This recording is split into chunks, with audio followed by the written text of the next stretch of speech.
Good afternoon, my Vagabond viewers. We're here today on the second part of our epic ramble to the Lake District.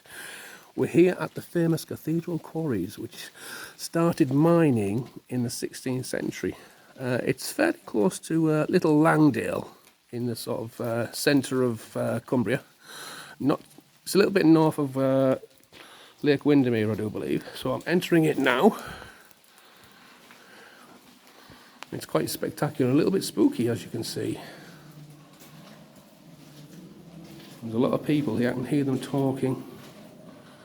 It's a popular tourist destination.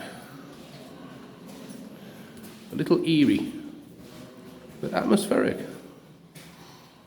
I'm just heading into the main chamber with its very famous arched ceiling. This is the famous rock in the centre that I'm approaching now. Oh my god, it's impressive. Whoa, spectacular. And there's the famous opening. I think it's called the window or something. So I'm just about to pan round slightly to my left.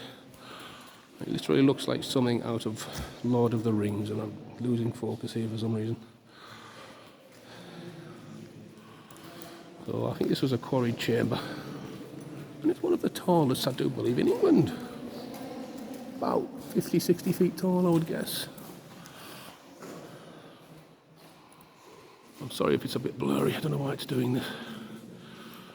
I'm just trying to find focus for some reason. And this is the pool that a couple of other tourists mentioned before we came in. I think it's called the Wishing Pool. It's linked for some reason to the Wishing Bridge, which is we crossed on the way over, and I made a wish myself. And I can't say it because obviously if you say you wish, you're going to jinx it. So I'm going to keep that part quiet until the wish actually comes true. David, have you got anything to say about your first impressions of this quite impressive natural cave? Oh, it's fantastic.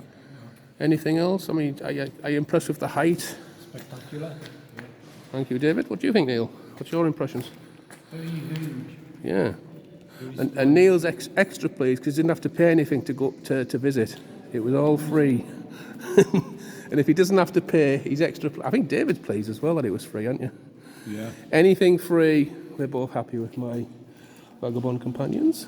So this is the famous arched window part. And you can't see any detail, but there's a lot of trees beyond it. And it's a lot bigger than I expected. I thought it was like 30 feet high. It's more like 40, 50 feet high. But that's been called the Cathedral window for some reason. Because, would you agree, David, it does kind of look like a cathedral window, Yeah. with the greenery and stuff behind it. So this is like one of the most famous tourist attractions in this part of Cumbria, I do believe. And would you both agree it was well worth a visit? Oh, yeah, definitely. It was well worth the effort to get here? Yeah. Even though we were. It took some finding, didn't it? We took a few wrong turns, but we got there in the end. So I'm just going to do a little tour of the cavern, despite the darkness. And I'll end the video, because there's not a lot to see. But it is quite an impressive artificial cave, which is at least, 80, 90 feet high, if not higher. It's all roped off for safety as well.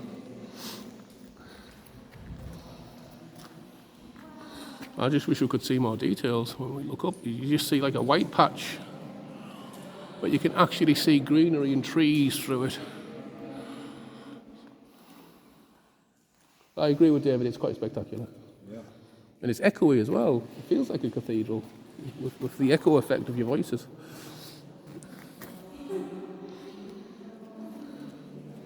Everyone's taking pictures, understandably, because it's so spectacular and impressive.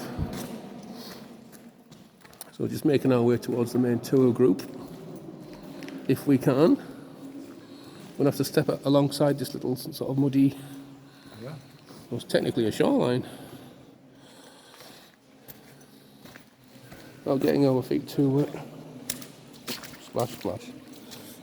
And just following the rope till we get to this part. Just approaching Neil. No to złapałem. You notice the face? Like What face? Where? two eyes and then flat nose and then flat mouth. I think that could be pareidolia, Neil, but I see what you're trying to say. Do you feel this is like a natural feature? I think it was carved. Probably part of the cabin. I've noticed something else. There's like a magical symbol here, my vagabond viewers. This is a bit strange. So this looks like a rhombus or a diamond, and it's got a tail on it. So if any viewers would like to comment on what this may be, please feel free to comment in the comments section. I appreciate that. There's a bit of a mystery there.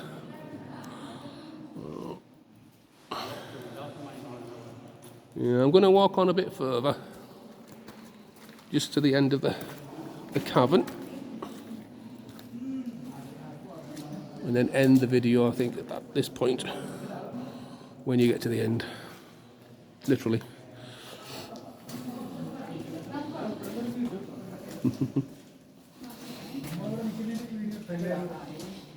Some more tourists there, just enjoying it. Let's have a bit of a pan round.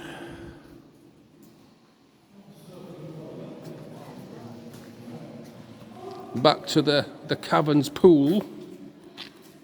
I think it's called either the wishing pool or the shadow pool, one or t'other.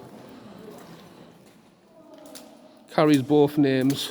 One's light and one's darkness, I do believe. Has spiritual significance, this pool.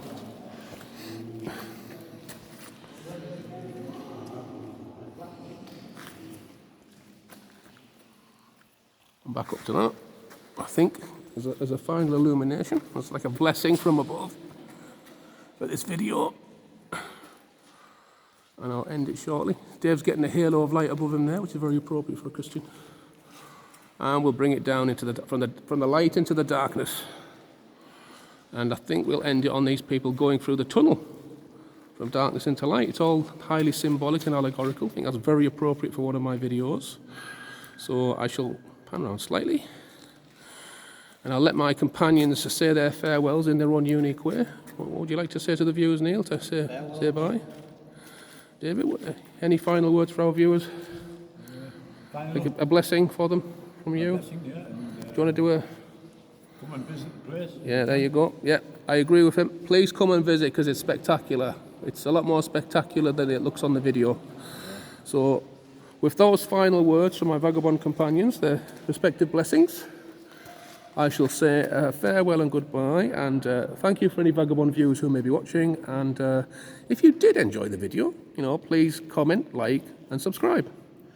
Thank you very much.